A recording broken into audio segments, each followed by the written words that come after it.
Kung titingnan natin yung nasa video, mapapansin ninyo na hindi ito karaniwan.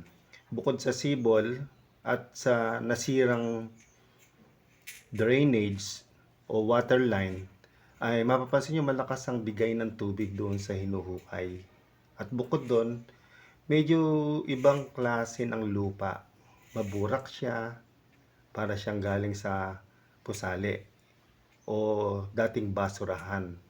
Kaya kung makaka-encounter kayo ng ganitong klase ng lupa, kung ito'y huhukayin, medyo magdagdag na kayo ng presyo pag pinag-usapan natin ay yung excavation.